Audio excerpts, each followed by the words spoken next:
দেশের মানুষ যে ভাষায় কথা বলেন সে ভাষায় আমি সাবলীল না। এখানে দীক্ষা দেওয়ার কার্যক্রমে এসে অসমীয়া ভাষায় আমি দীক্ষা দিয়েছি, কিন্তু ওইটুকুই আমার পারদর্শিতা। এই ভাষা আমার মুখ দিয়ে বেরোয় না, কিন্তু ভাব এই ভাষার সৃষ্টি। মনের যেটা ভাব হয় সেখান থেকে ভাষা আসে, ভাবে থেকেই ভাষার সৃষ্টি হয়, তাই বলে ভাষা তত্ত্ববিদরা। তো আমার ভাবটা কি, সেই ভাবটাই আপনাদের কাছে বলবো আমার ভাষায়।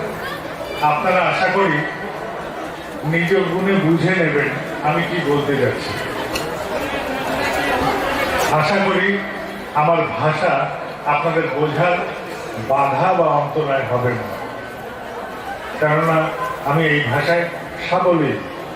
আপনারা গ্রহণ করলে আমার ভাষাটাকে বুঝে নেবেন যে আমি কি বলতে যাচ্ছি, কেননা বুঝতে হবে ঠাকুরের বিষয়টা।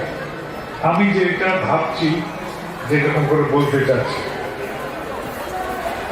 এখানে হল আসামে দীর্ঘদিন ধরে ঠাকুরের কার্যক্রম হয়েছে। কার্যক্রমগুলো কোনো একটা মন্দিরকে, কেন্দ্রকে বা কোনো ঋত্বিক দাদাকে অবলম্বন করে গড়ে উঠেছে।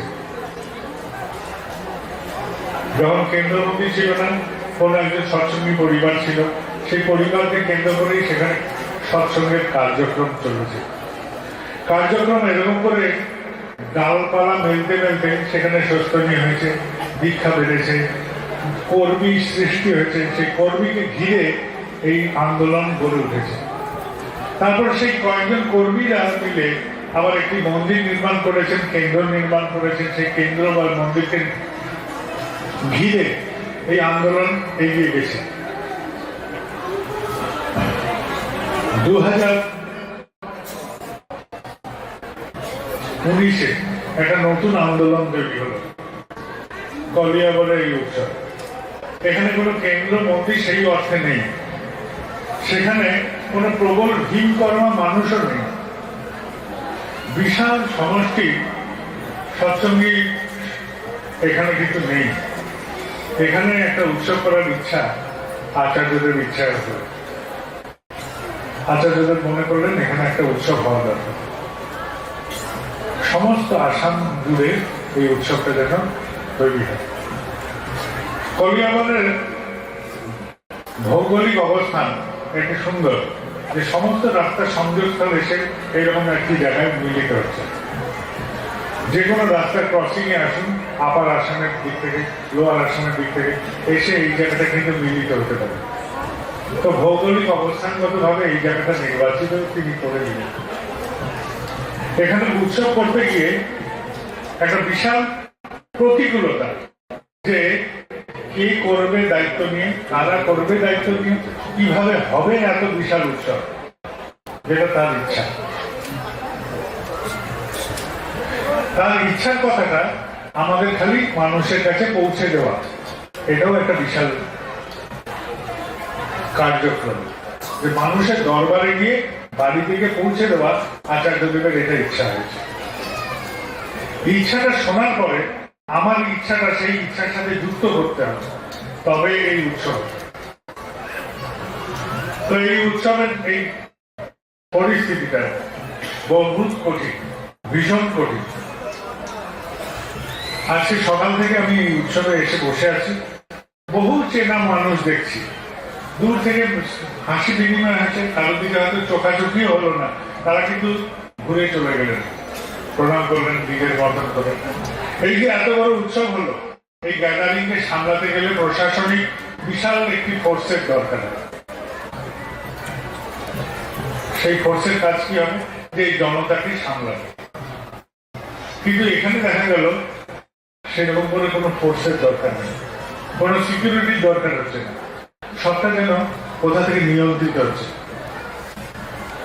এই উৎসব যারা আমার সাথে অনেক লোক এসেছিলেন, দেওঘর থেকে আমার সহযাত্রী হয়ে প্রায় আমাদের সাথে 15-20 জন এসেছিলেন। তারা সবাই দেখেছেন, তাদের তাদের অভিজ্ঞতা নিয়ে গেছেন, তারা উদ্দীপ্ত হয়েছেন, প্রেরণায় অভিষিক্ত হয়েছেন। এই উৎসব করতে গিয়ে প্রথমেই সবচেয়ে বড় চ্যালেঞ্জ হলো যে মাঠ নির্বাচন। তাতে অনেক লোক চুপচাপ এই কার্যক্রমে সহযোগিতা করেছে। তারা এখানে ভিড়ের মধ্যে, অগণিত মানুষের মধ্যে কোথাও কোথাও লুকিয়ে আছেন, যারা আমার সামনে পর্যন্ত আসতে পারেননি। তারা কিন্তু বিশাল কার্যক্রম করেছেন অন্তরালে।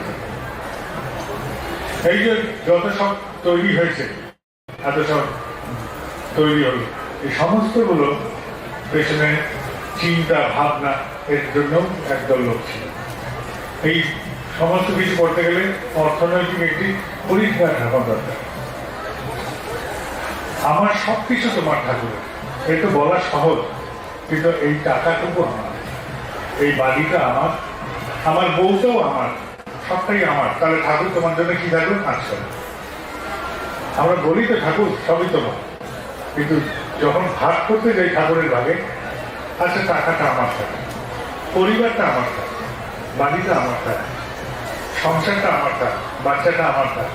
ঠাকুরের ভাগে দেখা গেল কিছু নেই, খালি হাত জোট করে একটি শুকনো নমস্কার আছে। এরকমই থাকে ভাগাভাগি যখন হয় ঠাকুরের কাছে। তো সেই জায়গায় দাঁড়িয়ে এত সংগ্রহ হলো, এবং প্রত্যেকটা পরিবারের যারা যারা এই তার ইচ্ছাকে নিজের ইচ্ছা মনে করে যুক্ত হলেন, তারা শত স্বেচ্ছভাবে সাহায্য করলেন। হইচই করতে হয়নি, চারিদিকে পোস্টার টাঙাতে হয়নি, বাড়ি বাড়িকে প্রচার করতে হয়নি, খালি খবরটা দিয়েছে যে আমরা এইভাবে এই উৎসবটা করতে চাই। এবং এই উপযোগিতায় পাওয়া গেল উপযোজনা কেন্দ্র পাবে। যে উপযোজনা কেন্দ্র অনেক তৈরি হলো, এই উপযোজনা কেন্দ্রগুলো এবং তাকে ঘিরে যেই গুরু ভাইরা এবং মায়েরা বোনেরা যারা আছে, তারা এই কার্যক্রমে নিজেরা স্বতঃস্ফূর্ত ভাবে যোগদান করেছে। সে দীক্ষার ক্ষেত্রে হোক, অর্ঘ্য দেওয়ার ক্ষেত্রে হোক, এবং যে কোনো ভাবে হোক, তারা স্বতঃস্ফূর্ত ভাবে সহযোগিতা করলো এই কার্যক্রম। এই কার্যক্রম যখন এইভাবে তৈরি হলো, তখন এরকম একটা উৎসব রচনা হয়, যেখানে মনের আনন্দ নিয়ে সবাই ঠিক। অনেক প্রাপ্তি থাকতে পারে, অনেক আশা থাকতে পারে, অনেক আকাঙ্ক্ষা থাকতে পারে, যেগুলো অপূরিত থাকবে, যে আমার এই কথাটা তো জানানো হলো না, এই কথাটা নিবেদন করা হলো।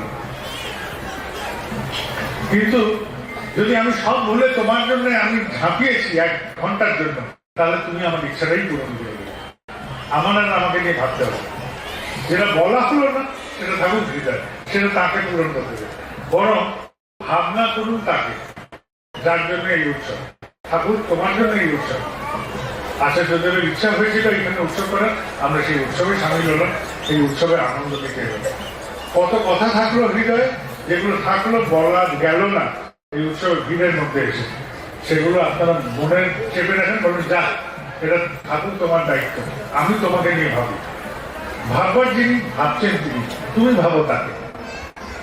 একবার ভেবে দেখেন যে আপনার যেটা দুশ্চিন্তার কথা ছিল সেটাকে সরিয়ে যাবে, ভাবেন তাকে, তিনি এই ভাবনাটাকে দূর করবেন, আমাকে করতে হবে। আর যদি আমি আমার ভাবনা ভাবতে থাকি, তাহলে কিন্তু তিনি দূর করতে পারবেন। আমি দীক্ষার সময় একটা উদাহরণ দিতাম, দ্রৌপদী বস্ত্র হরণ। যতক্ষণ না সম্পূর্ণ সমর্পণ হয়, ততক্ষণ কিন্তু ভগবান প্রকট হবেন। দ্রৌপদী বস্ত্র হরণের সময় কি হয়েছিল, যে বস্ত্র ধরে টানছে, বস্ত্র হরণ হবে, তো দ্রৌপদী 2 হাতে ধরে আছে,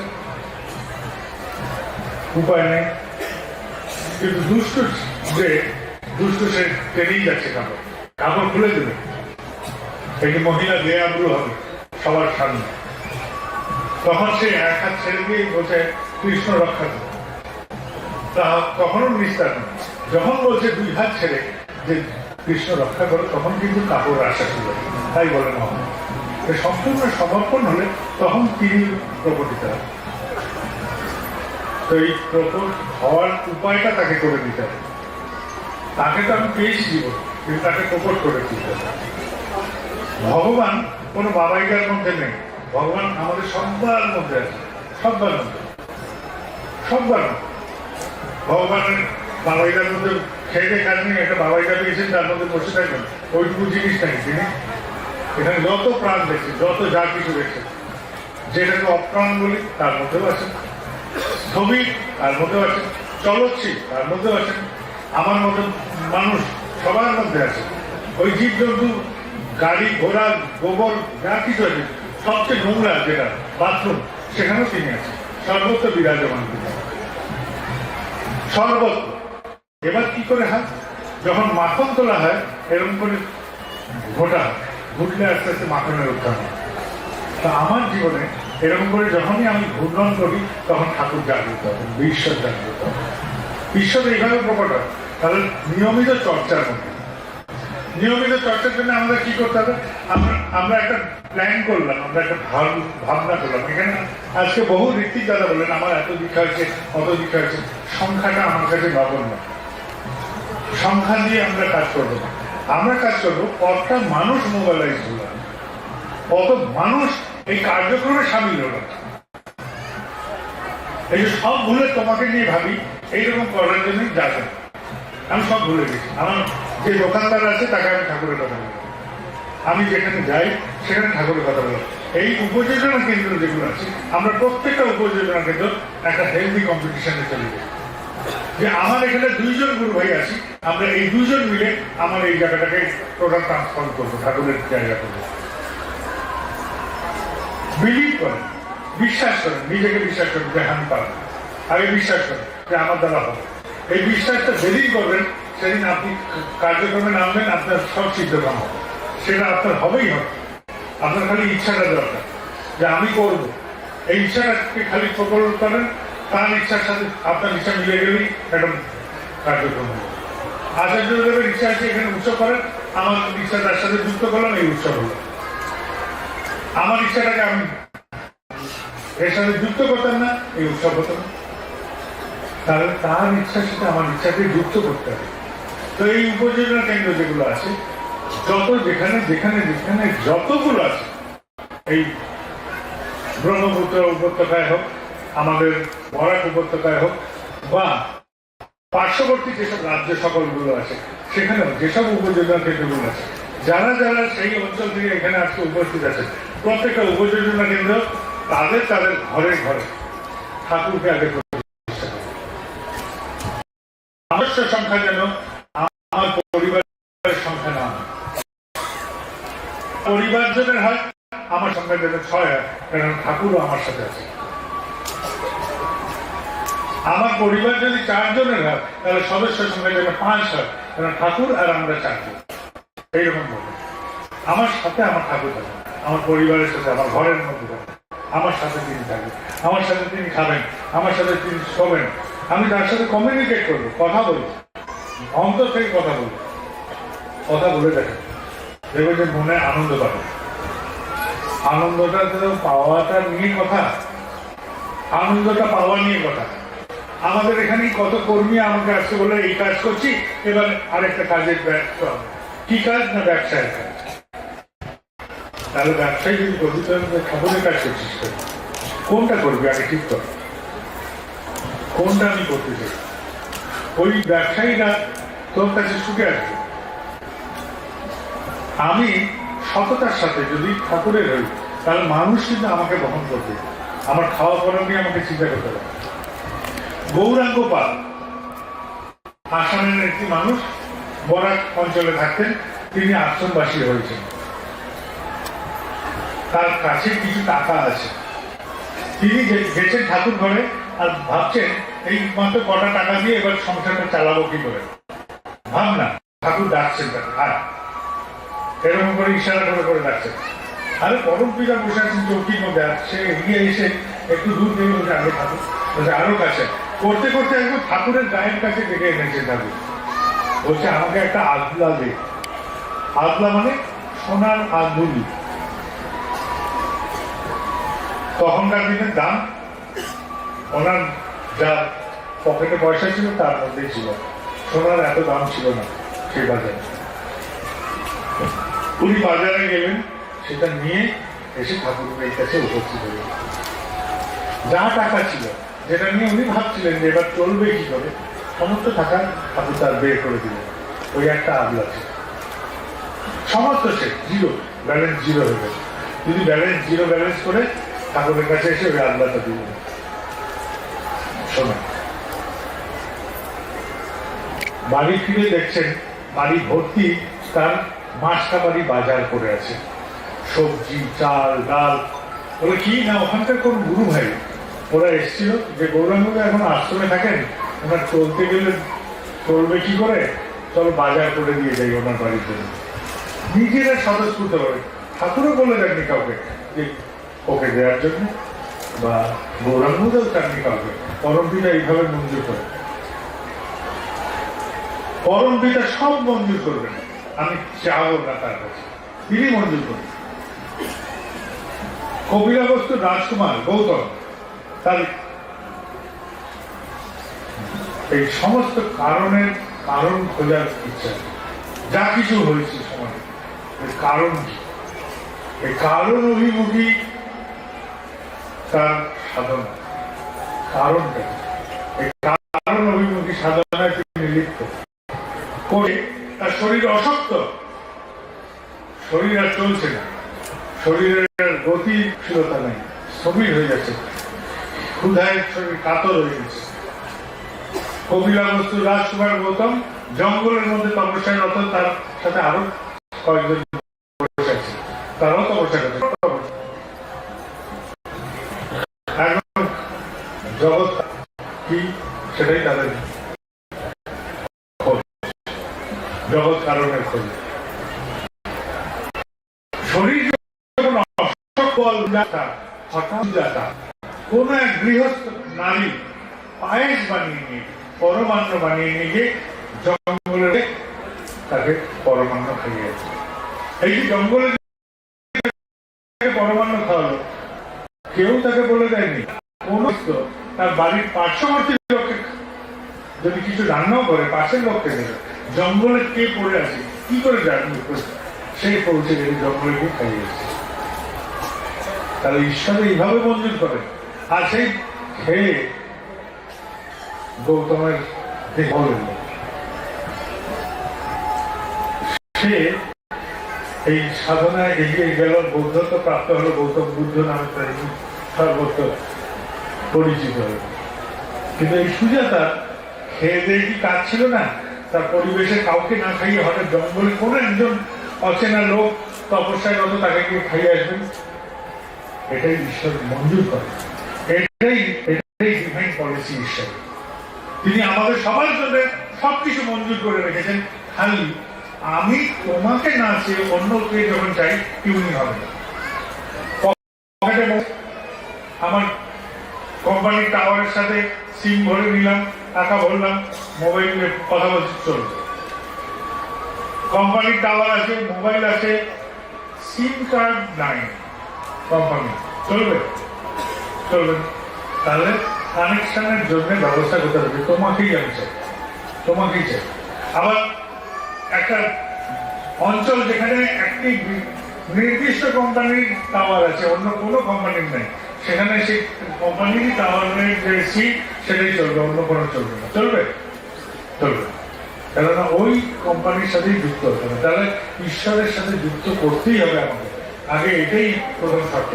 এবং প্রত্যেকটা খান আছে, খান আছে, আমাকে যদি বলা হয় যে কি করতে হবে, সংখ্যার রেখাটা কত লোককে তুমি গার্জনশীল করতে পারো, তোমার অঞ্চলে কটা মানুষ গার্জনে উদ্দীপ্ত হলো, কটা মানুষ ঝাঁপিয়ে পড়লো, এই উৎসব থেকে সবাই এই ভাবনাটা নিয়ে যান। আপনাদের অঞ্চলে আপনি সবচেয়ে পাওয়ারফুল, আপনার পরিবারে আপনার মতো ক্ষমতাশীল কেউ নাই, আপনার ভাবনাটাই সর্বোত্তম ভাবনা, এবং আপনি সেই ভাবনা দিয়ে আপনার ঘরে ঠাকুরকে প্রতিষ্ঠা করেন, আপনার পরিবেশে ঠাকুরকে প্রতিষ্ঠা করেন। আমাকে দরকার হবে না, কোনো ঋত্বিক দাদাকে দরকার হবে না, কাউকে দরকার হবে না। আপনার ঠাকুর, আপনার পরিবেশ, আপনার পরিস্থিতিতে আপনি ঠাকুরের প্রতিষ্ঠা করেন। আপনি কি চাইছেন, কিভাবে চাইছেন, করুন। আপনি কবিতা লিখে প্রচার করতে চাইছেন, করুন। গান করে প্রচার করতে চাইছেন, করুন। কিন্তু করুন, বসে থাকুন। আপনার পরিবারকে আগে ঠাকুরমুখী করুন। বাড়িতে বাচ্চাগুলো কি ঠাকুরকে চিনেছে? আপনি চিনে ফেলুন, বাচ্চাকে চেনে না। আমরা যারা ঠাকুরের কাজ নিয়ে থাকি, যারা যারা কোনো মন্দিরে, সবচেয়ে বড় আমাদের যারা এসে উৎসব করলাম, যা যা করলাম, যেখানে যেখানে করলাম, কি চাই? যে আমি থাকবো না এই কাজে, সেটাই সবচেয়ে বড় চ্যালেঞ্জ আমার পরিবারের জন্য। আমার সবচেয়ে বড় চ্যালেঞ্জ কি হতে পারে যে আমি থাকবো না অথচ পরিবার ঠিক মতো চলবে। আপনারা কতজন আছেন বুকে হাত দিয়ে বলেন আমি থাকবো না আমার পরিবার দিক বিষয় চলবে? করুন আগে নিজের পরিবারটাকে, এটাই হচ্ছে ঠাকুরের কথা। আমি না থাকলেও আমার যা কার্যক্রম সব করার ক্ষমতা হয়েছে আমার সন্তানদের, আমার বউয়ের, আমার বাচ্চা। আমি যদি না থাকি আমার স্বামী ঠিক সংসার সামলে নেবে, এরকম ক্ষমতা করুন নিজের স্বামীকে। এইটাই হচ্ছে কর্তব্য, আমার পারিবারিক কর্তব্য এটাই, যে আমি না থাকলে আমার পরিবার যেন ঠিক করে চলে। আমি না, আমি চোখ বুঝলে তাহলে সব শেষ। তাহলে আমাকে আমি পুজো করছি, আমি আমাকেই তুষ্ট করছি। আমি একটা মন্দির বানিয়েছি, সেই মন্দিরে আমি নেই, অথচ মন্দির দিব্যি সে চলছে, আর আমাকে বেটার চালাচ্ছে, তারা আমাকে ভালো করে চালাচ্ছে। তাহলে বুঝবেন ঠাকুরের কাজ হচ্ছে। নয়তো সবটাই আমি আমাকে প্রতিষ্ঠা করছি। এই এখনই বলছে যে আবার উৎসব হলে আপনি আসবেন, আমি ভাবি না এইভাবে। আমি ভাবি তোমার যাকে ইচ্ছা পাঠাবে সেই এসে উৎসব করবে। যদি তোমার কোনো পোষা কুকুর থাকে তাকে এই চৌকিতে বসিয়ে রেখে দেবো, এটাই আমার উৎসব। সেখানে কোনো বাবাইদের দরকার হবে। ভেবে দেখেন, জিনিসটাকে ভাবেন। একটি ব্যক্তিকে পুজো করে লাভ নেই, আমরা ঈশ্বরের পুজো করতে এসেছি, ঈশ্বরের আরাধনা করতে এসেছি। একটা হলো ওই কি সুন্দর আকাশে, আপনি হাত দেখবেন না চাঁদ দেখবেন, হাতে বিভোর হয়ে যাবেন। চাঁদটাকে দেখুন, আনন্দ করুন, আনন্দ এইভাবে আসে। আমি বলছি নগরাদি গ্রামে, ঠাকুর বলছে নগরাদি গ্রামে ছড়িয়ে পড়ার কথা। আমার জায়গায় আমার ঘরের পাশের লোকটা জানে না ঠাকুরের কথা, সে শোনেইনি ঠাকুরকে। আর আমার সাথে যেহেতু তার ঝগড়া, সেই জন্য সে কিছুই ঠাকুর গ্রহণ করছেন। দেওঘরে একটা লোক গেছে, দেওঘরে একটি লোক গেছে, আমি ভিড়ের ওখানে যখন কথা বলছি তখন সে দূরে দাঁড়িয়ে দাঁড়িয়ে শুনছে। কি কথা? আমাকে একজন বলছে যে তার কার সাথে ঝামেলা আছে, কারোর সাথে ঝামেলা হয়েছে, মন কষাকষি হয়েছে। আমি বললাম যদি কারোর সাথে তোমার ঝামেলা থাকে আর তার যদি প্রয়োজন থাকে, সেখানে তুমি যদি যার সাথে প্রেম আছে তাকে যদি 100 টাকা দাও, যার সাথে অপ্রেম আছে তাকে 200 টাকা দেয়, তাহলে বুঝবে যে তুমি ঠাকুরের করে দেখো। যার সাথে আপনার ঝামেলা হয়েছে তার জন্য বেশি করে করে, তার জন্য আলিঙ্গন করুন, ডালা পাঠান। ঠাকুর বলছে ডালা পাঠাতে, আমি বলছি না, ঠাকুর বলছে ডালা পাঠাতে। আমি বলিনি পালন করতে।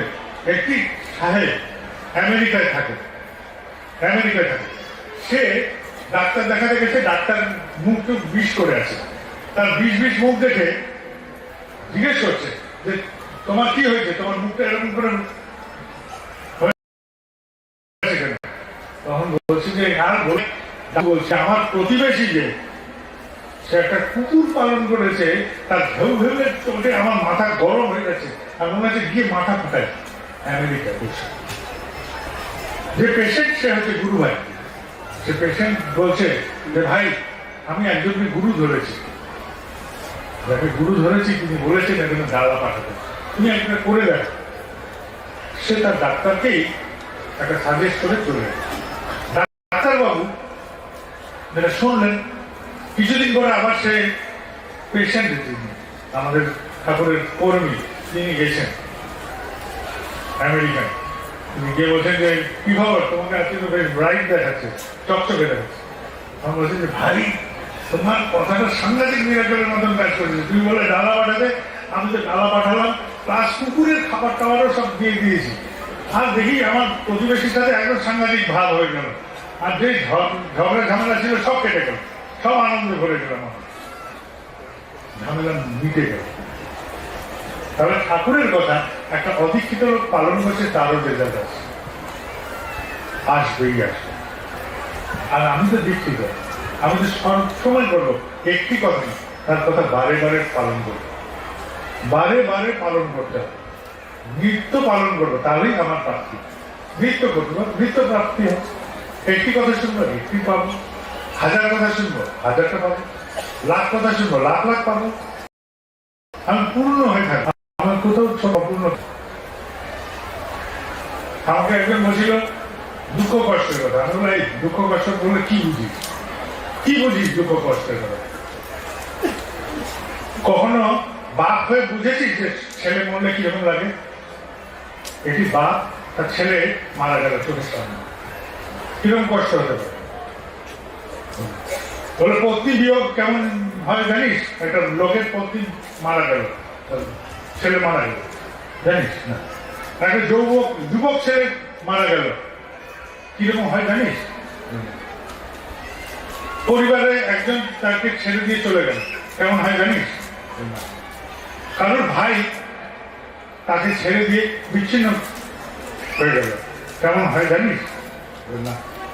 ঠাকুর ধরলে এই সবগুলো হয়, কিন্তু তাও বুক টান করে সেই লোক চলে। আমি দেখেছি, বলে আগে আমি দেখেছি সিসি বর্দাকে এই সমস্ত গুলো হয়েছে তার জীবনে। তার যৌবন বাচ্চা ছেলে মারা গেছে চোখের সামনে, যুবক ছেলে মারা গেছে, পতি বিয়োগ হয়েছে, কোথাও তাকে চলতে দেখিনি তো আমি। ঠাকুর ধরলে তো এইরকম বুক টান করে চলা দেখেছি আমি, কোথাও তো ঘাবড়াতে দেখিনি। ঠাকুর ধরলে এরকম করে হিং বিক্রমে চলতে দেখেছি। সিংহ পুরুষ এরকমই হয় বুঝি। আর ঠাকুর ধরলে সিংহ হতে, ওই ছুঁচো ইঁদুর হয়ে লাভ নেই। আমাদের এরকম ছুঁচো ইঁদুরের মতন বাস করে লাভ নেই। প্রত্যেককে শুনুন, এই সমস্ত যে গল্পগুলো বললাম, এই পত্নী বিয়োগ, পুত্র বিয়োগ, সন্তান বিয়োগ, সবটা বর্দার কে সহ্য করতে, কোথাও কি টের পেয়েছে না? আমরা কেউ টের পেয়েছি যে তার কোথায় কি হয়েছে? তাহলে ঠাকুর ধরলে আমার ঠাকুরটাই মুখ হয়ে যায়, তখন এগুলো গৌণ হতে থাকে। সবগুলো আছে অলঙ্কার, কিন্তু এইগুলো মুখ্য না। আমরা মুখ্য যে তাকে মুখ্য যদি করি, তখন এইগুলো সব আমাকে হেল্প করে। আর যেই এইগুলোকে মুখ্য করবো, আমার স্ত্রী পুত্র পরিবার পরিজন এগুলোকে মুখ্য করবো, এগুলোকে আমাকে পেয়ে বসবে, আমাকে কিছুতেই এ করে দেবে। আমি একটা ঘটনা বললাম, একজন মানুষের জীবন আমাদের সামনে ঘটে যাওয়া, সিসি বর্দার জীবন আমি বললাম, এই তো জীবন। কখনো ভেবেছেন পুরুষোত্তম রামচন্দ্রের কথা? ওই ছোটবেলায় দৌড়াচ্ছে কোথায়? তারকালা খুশি মারতে। ওই ছোটবেলায় কি দেখছেন উনি? ওনাকে দৌড়াতে হচ্ছে কোথায়? রাবণকে যুদ্ধ করে হারাতে, কি স্ত্রীকে উদ্ধার করতে হবে। কি করছেন? স্ত্রীকে উদ্ধার করে নিয়ে এসে বসবাস করার সুবিধা নেই, ছেড়ে দিয়ে পালাতে হচ্ছে, দৌড়াতে হচ্ছে। কেন? তাহলে পুরুষোত্তম হয়েও তো তোমার বিস্তার নেই, কারণ জগৎ কারণটাই এইভাবে তৈরি। তিনি দেখে দেখবেন সবকিছু বুক টান করে চলে যায়, সেই জন্য তিনি পুরুষোত্তম, মর্যাদা পুরুষোত্তম তাকে বলে। এই জন্য ঘাবড়ানোর বিষয় আমাদের মতন সূচো মতন জীবন যাপন করলে, আর যদি সিংহ বিক্রমে চলি, কোথাও ঘাবড়ানো না। সেই জন্য শোক তাপ এইসব নিয়ে ঘাবড়াবে না। শোকগুলো এক একটা পরিস্থিতি। এই যে আমার জীবন, এই জীবনটা একটা পরিস্থিতি। এই জীবনটা না থাকলে আর একটা জীবন এই জায়গায় থাকবে, আরো হাজার হাজার জীবন থাকবে, লক্ষ লক্ষ জীবন। কিন্তু আমার কার্যক্রম এটা হোক যে আমি না থাকলেও যেন এই কার্যক্রম চলতে থাকে। প্রত্যেকটা সৎসঙ্গী যারা আছি, আমরা এইটাতে ভাবেন যে আমার পরিবার আমি না থাকলেও ভালো করে চলবে। প্রত্যেকটা ঋত্বিক এটা ভাবুক যে আমি না থাকলে এই কার্যক্রমটা আরো শতগুণে চলতে পারে। প্রত্যেকটা যাজক এটা ভাবুক, প্রত্যেকটা অধ্যক্ষ ভাবুক, প্রত্যেকটা মায়েরা ভাবুক, প্রত্যেকটা সন্তান ভাবুক যে আমরা এরকম করে করবো। একবার ভাবে, কেননা আমরাই হচ্ছি এই দুনিয়ার ভবিষ্যৎ। কেননা যে মানুষ সদাচারী, সেই মানুষ এই পৃথিবীর কল্যাণ করে। কেননা পৃথিবীতে এখন সবচেয়ে বড় সমস্যা হয়ে গেছে পলিউশন। কার্বন আমরা ফেলতে যাচ্ছি। আমরা যা যা ব্যবহার করি, যা যা করি, তাতেই একটা কার্বনের চিহ্ন ফেলে রাখি পৃথিবীর বুকে। আমরা গাড়ি ঘোড়া করে এসেছি, কার্বনের চিহ্ন ফেলি। আমি আজকে আনন্দবাজার প্রসাদ খেলাম, তাতেও কার্বনের চিহ্ন, সমস্ত জায়গায়। কিন্তু আমরা তাও বলবো, সদাচারী একটি সৎসঙ্গী পরিবার পরিবেশের জন্য সবচেয়ে বড় সহায়ক। কেননা যখন জবাই করা হয়, একটি জন্তুকে জবাই করা হয়, সেই স্লটার হাউসের যে পলিউশন, সেটা অনেক হয়। ঠিক আছে, যারা সদাচারী সাধারণ সহজ পাচ্য খাবার খায়, তারা পলিউশন কম করে।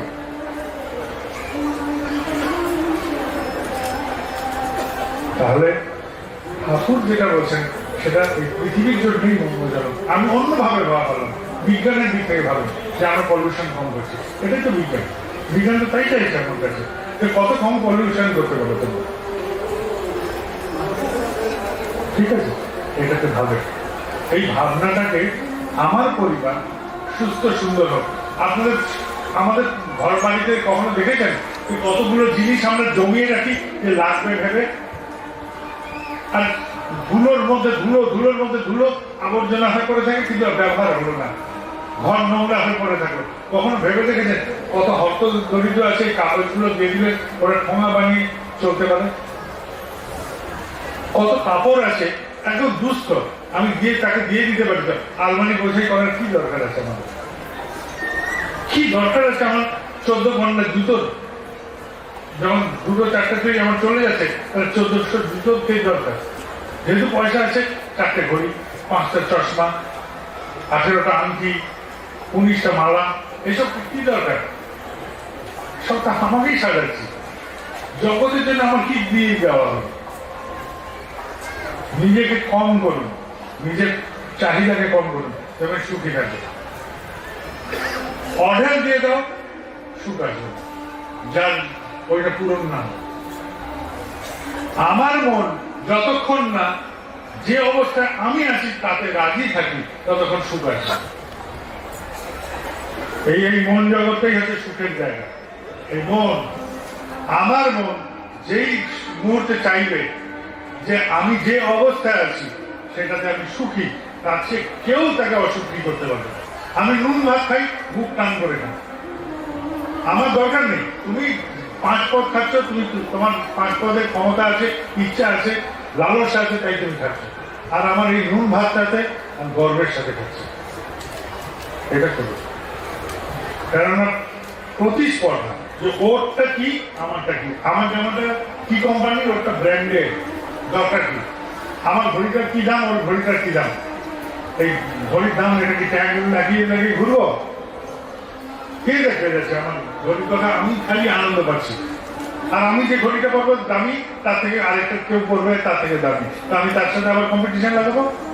আমার মোবাইলটা যেটা দামি কিনলাম, তার থেকে পাশের জন যেই ওর থেকে দামি করলো, আমি পকেটে ঢুকিয়ে নিলাম। আর যখনই আমার থেকে সস্তা মোবাইল, তখন আমি বের করে দেখাচ্ছি, এই দেখো কি দরকার? দরকার আছে কিছু? দরকার নেই। তাহলে আমরা যেই অবস্থায় আছি সেই অবস্থায় সুখে থাকতে চেষ্টা করি না। আমার ছেলেটা পড়াশোনায় কম, ঠিক আছে, পড়াশোনায় কম তো মানুষ ভালো, এইদিকে কম হলে ওই দিকে বাড়িয়ে যাবে। তুই মানুষ ভালো যদি নাও হয়, তাহলে বিদ্যা এমন হয়, তাহলে তো বিদ্যা দিয়ে অন্তত এইটাকে কমপ্লিট করতে হবে। কি দরকার আছে ছোট ছোট এরকম উদ্ভাবন চলার? আমাদের পরিবারগুলো একসাথে করেন, পরিবারটাকে এক জায়গায় করেন, জীবনটাকে সরল করেন। জীবন সরল হলে ঠাকুর ওখানে ঢুকে যাবে। জীবনে অন্য কিছু ঢোকাতে যাবে, তবে জটিলতা আসবে, ঠাকুর দূরে চলে যাবে, ঠাকুর দূরে চলে যাবে। যেমন একটি নদীর পারে নৌকা যদি বাঁধা থাকেন তাহলে থেকে যাবে, আর যদি নৌকার ওই দড়ি খুলে যায় তখন কি হবে? পাটটা থেকে আস্তে আস্তে নৌকা ভাসতে ভাসতে ভাসতে ভাসতে চলে যাবে, আর দূরে ছোট হতে হতে মিলিয়ে যাবে। তো ঠাকুর আমার জীবন থেকে আস্তে আস্তে মিলিয়ে যাবে। এই উৎসব থেকে যখন ফিরবেন, দ্বিগুণ উৎসাহ ফেরবেন, দ্বিগুণ উৎসাহ। যে পরের উৎসবটা আমরা সাংঘাতিক করবো, যেখানেই তিনি বলবেন এর থেকে বড় করবো, এটাই হোক আমাদের। তাহলে এই উৎসবে আসাটা সার্থক, এই উৎসবে কার্যক্রম করার সার্থক। যারা এসেছিলেন, কত লোক চলে গেছেন, তাদেরকেও আমার এই কথাগুলো বলবেন যে হ্যাঁ, এইরকম ভাবে করা উচিত। তাহলে এই উৎসবগুলো করে আমাদের কার্যক্রম। সংখ্যা একটা ঋত্বিকের আমি শুনতে চাই না, আমি জানতে চাই ওই ঋত্বিক যারা কটা উপযোজনা কেন্দ্রে এবং কটা মানুষকে উদ্বুদ্ধ করতে পারেন যে তোমরা যাজন করো, আমি যাবো দেখতে। আসার আগে কলকাতায় একটি ঋত্বিক, তিনি বলছেন আমি জীবনে কখনো এটা দেখিনি, একটি ঋত্বিক দাদাদের ডাকছেন যে এসে দীক্ষা দিয়েছেন, এত দীক্ষা আমি পারছি না সামলাতে একা। কতটা হেলদি কথা যে একটা ঋত্বিক যখন দীক্ষা দিতে যায় তখন চায় যে আর কোনো ঋত্বিক যেন না যায়, আমারটা পারো। আর কলকাতায় এবার আমাকে একজন বললো আর ঋত্বিক দাদা যে দাদা আমি জীবনে দেখিনি, আমি ছোটবেলা থেকে এই 68 মন্দিরে আছি, আর এই প্রথম আমি দেখলাম যে ঋত্বিক দাদাদের কাছে যে ভাই এসে দীক্ষা দিয়ে যাবে, এখানে আর পারছি না, এত দীক্ষা হচ্ছে আমি ফুল করতে পারছি। এইটাই কে ঋত্বিক দরকার নেই, সব দীক্ষা তুমি নিচ্ছ, আজকে সকালে একটি কথা হলো যে ঠাকুর দীক্ষা দিচ্ছেন ঋত্বিক দাদা, তার চলা বলা যদি ঠিক না হয়, তখন ঠাকুর বলছেন, আর ঠিক প্রসঙ্গক্রমে আছে, সকালে প্রার্থনা করে আমার ঘরের কথা ছিল, ঠাকুর নাকি বলছেন ও যেটা দিচ্ছে ওর না হয় দেখি, কিন্তু ও যেটা দিচ্ছে সেটা তো ঠিক। ধরা যাক আমার কাছে সোনা আছে, সেটা আমার কাছেও সোনা থাকবে, একটি সাধুর কাছেও সোনা থাকবে, একটি ফোটপেন্ডি তার কাছে কেউ সোনাই তো থাকবে, তাই থাকবে না?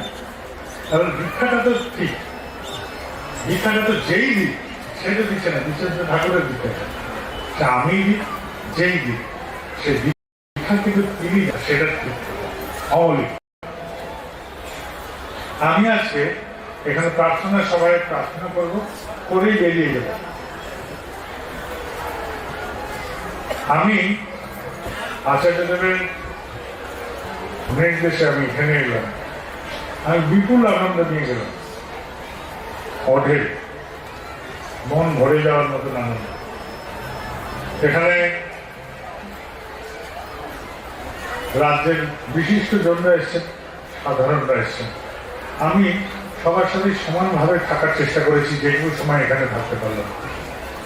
আমার ইচ্ছা আছে আগামী বছর, আমি বহুদিন আসাম দেশে ঘোরা হয়নি, আমার ইচ্ছা আছে আসাম দেশে ঘোরা। কিন্তু আমি তার আগে একটা কথা বলি, আমি এবার গেছিলাম ত্রিপুরায়। ত্রিপুরায় যাওয়ার সময় আমি তাদেরকে একটা কথা বলেছিলাম, ভাই আমার পক্ষে কিন্তু এরকম করে চারিদিকে এই মন্দিরে ওই মন্দিরে ঢুকে ঢুকে ঘোরার টাইম পাবো না, সমস্ত দাদাদের মায়েদের সাথে কথা বলার টাইম আমি পাবো না, আমি কোথাও কারোর সাথে কথা বলার টাইম পাবো না, এত মানুষ নিয়ে কারবার। তো তোমরা একটা নিউট্রাল জোন দেখো যেখানে সবার সাথে আমি কথা বলবো।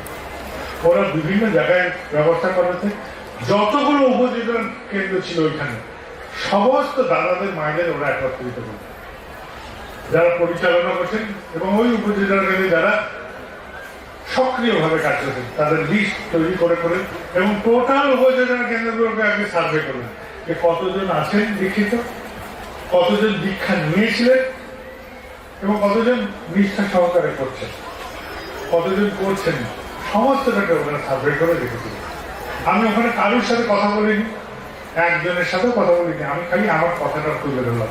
আমি তাদের কয়েকটা কথা বললাম, যারা ইষ্টভৃতি পরায়ণ হয়ে চলছেন তারা বাড়িতে ঠাকুরের আসন রাখেন, যারা ইষ্টভৃতি পরায়ণ হয়ে চলছেন তারা অন্তত ওই বাড়ির ঠাকুরের আসনের কাছে শুক্রবার সকালে প্রার্থনা শুরু করে দিন, সমবেত হয় পরিবারের সবাই মিলে।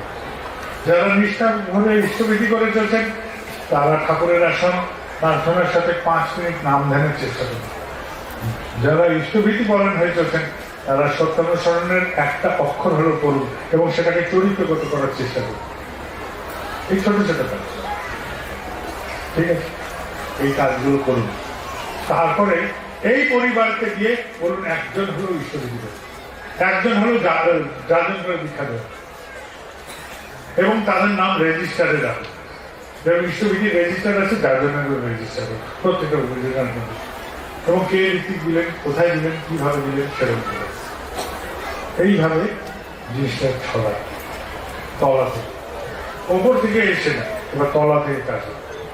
সাধারণ আমরা সবাই মিলে করবো, আমরা সবাই একটি ঋত্বিক দাদা তার পরিবার থেকে একজন যাজন করে দেবেন, একটি যাজন দাদা তিনিও যাজন করে একজন অন্তত দীক্ষা দেবেন, একজন অযোধ্যা দাদা তিনিও দেবেন, একজন সস্তনী পরিবার সেও একজন করেও যাজন করে দীক্ষা দেবে, একটি আজ দীক্ষা নিয়েছেন সেই দাদা চেষ্টা করবেন যাজন করে একজনকে দীক্ষা দেবেন।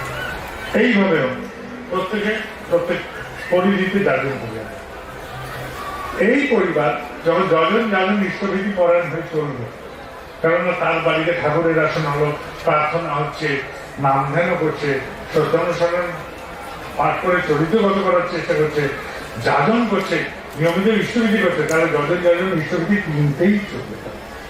তাহলে এই পরিবার ওই অমৃত লাভের দিকে এগিয়ে যাবে। এই পরিবারই এগোবে, আর অন্য কেউ না, এই পরিবারে।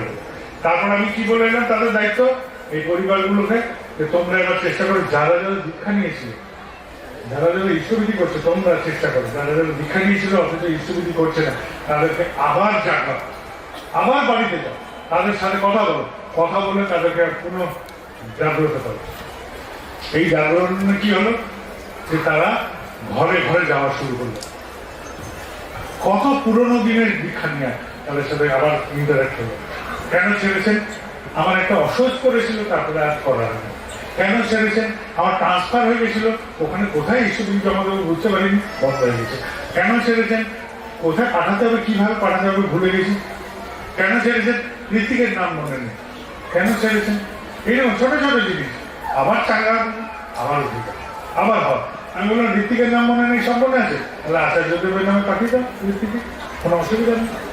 শুরু করো, শুরু করো, প্লাবন তৈরি হোক। এই প্লাবন চলুক, এই দেশে চলুক, ঘরে ঘরে চলুক, নগরে নগরে চলুক। আমি চাই না যে এরকম পরিবারের মতন উৎসব, একদম প্রত্যেকটা নগরের নৃত্য আনন্দ মেলা চলুক, প্রত্যেকটা ঘরে পরিবারে আনাচে কানাচে সবসময় আনন্দ থাকে, এরকম করে আনন্দ থাকে। বাড়ির লোকরা একসাথে কখন লাস্ট খেয়েছে, একসাথে ছেলে মেয়ে বউ বাচ্চা সব নিয়ে এসে বসে খান, মাঝে মাঝে খান, দেখেন কত আনন্দ লাগে। ছেলেগুলো তো মনের কথা বলতেই জানেন না বাপকে, বন্ধু বান্ধবের সাথে গিয়ে অকারণি করছে, মেয়ে গিয়ে ওখানে ট্রেন জোগাড় করেছে, মার সাথে কথা বলতে পারছে না, মাকেই মন লোকাতে হচ্ছে। মা ভয় পাচ্ছে যে মেয়ে কি ভবনে করবে। এই তো আমাদের সমাজ বোঝে। সমাজটাকে যদি পরিবর্তন করতে হয়, আগে আমাকে পরিবর্তন করতে হবে, তাহলেই সমাজে পরিবর্তন হবে। আর 6-7 মিনিট আছে প্রার্থনা। আমরা প্রার্থনার সবার দিকে যাই, আমিও রেডি হয়ে বেরোই, যে প্রার্থনা করে বেরিয়ে যাবো। আর যারা এখানে পথে বেরোনোর সুবিধা করে দেবেন, তারা দয়া করে আমাকে পথটা বের করে দেবেন, যাতে আমি বেরিয়ে যেতে পারি। এয়ারপোর্টে ট্রেন ধরার দরকার আছে। আপনারা সবাই ভালো থাকবেন। আপনাদের সকলের জন্য আমার সমস্ত অন্তরের প্রেম, ভালোবাসা আর প্রার্থনা রইল, আপনার ঠাকুরকে নিয়ে আনন্দে থাকবেন। জয় গুরু।